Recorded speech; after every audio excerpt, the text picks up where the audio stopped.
Hey there, welcome to CFMOTO Side Rider. Today we're talking about strapping down our toys, strapping down our ATV or side-by-side to our trailers. I recently picked up these two boxes of wheel chock and strap kits by Erickson.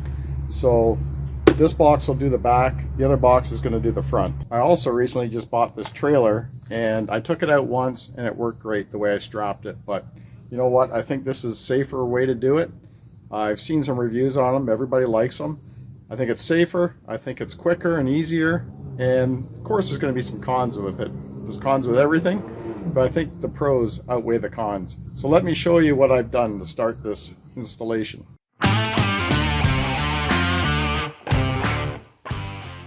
So the first thing I did is I loaded my ZFORCE up on the trailer, and I wanted it centered as best as I could.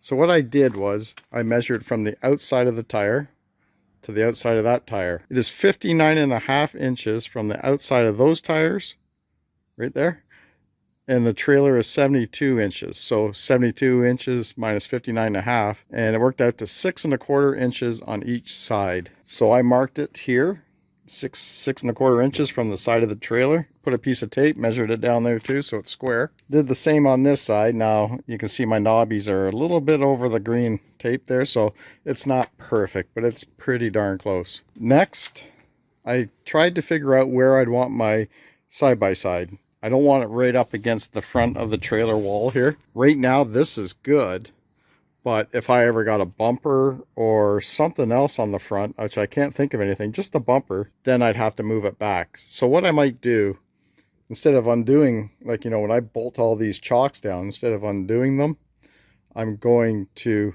move this back just a bit more right now, just for the future. You never know, I may get a bumper guard up the front there and it may interfere with this, and then I will be having to move these. So I'm going to do it today. When I went into the box, I realized there's no hardware.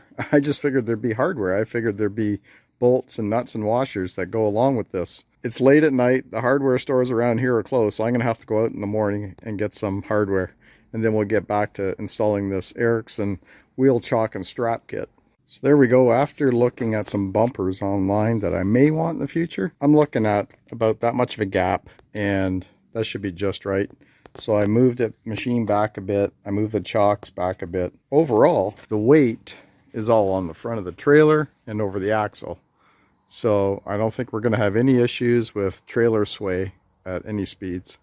So that'll be a good thing. That's what you really want. Okay, here we are, guys. I got my hardware. It cost me $50. I'm in Canada, so yeah, it's a little pricey, but I think in the US it'd be about $30, $35 for all the bolts, nuts, and washers. I drilled the holes. I got the wheel chocks just in place, and I just drilled the first couple holes on each one. Now I'm going to back the side-by-side off the trailer, and I'm going to finish drilling the holes in the chocks. There's 48 holes. So it's you know what, that's good because you need safety, and this will help hold down everything.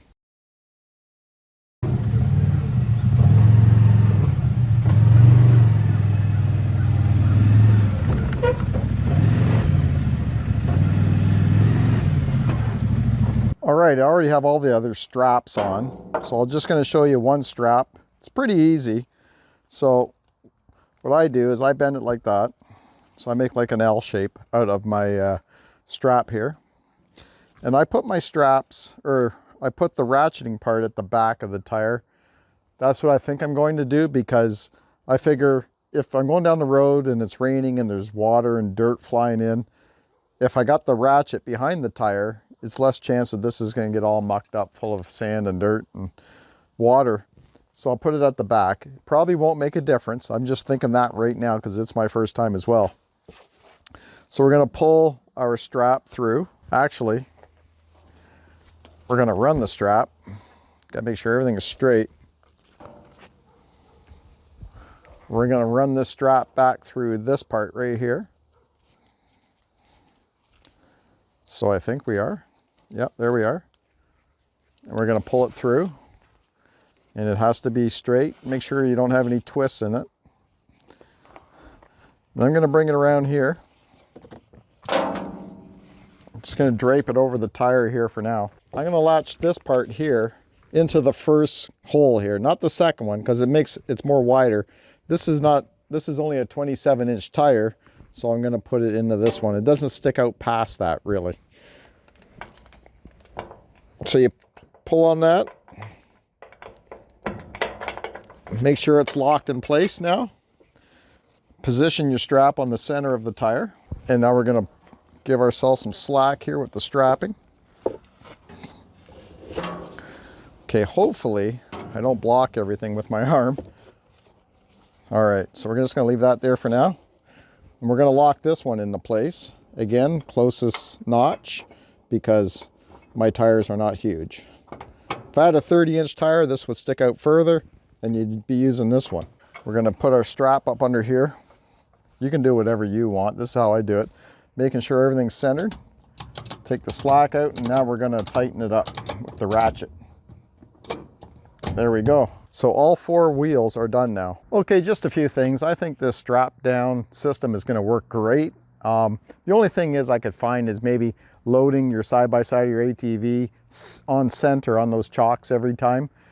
After a few times, I imagine we'll get it, no problem. Another thing is what I would do, and I'm going to do, is when I get to my destination, I unstrap my side-by-side, I get it off the trailer. I'm going to take my straps off and lock them up in the truck, just so nobody can take them. They'll be there when I come back to go home. If this video of installing the Erickson wheel chock and strap system helped you in any way, I hope it did. Give me a thumbs up. Don't forget to subscribe, and we'll see you on the next video.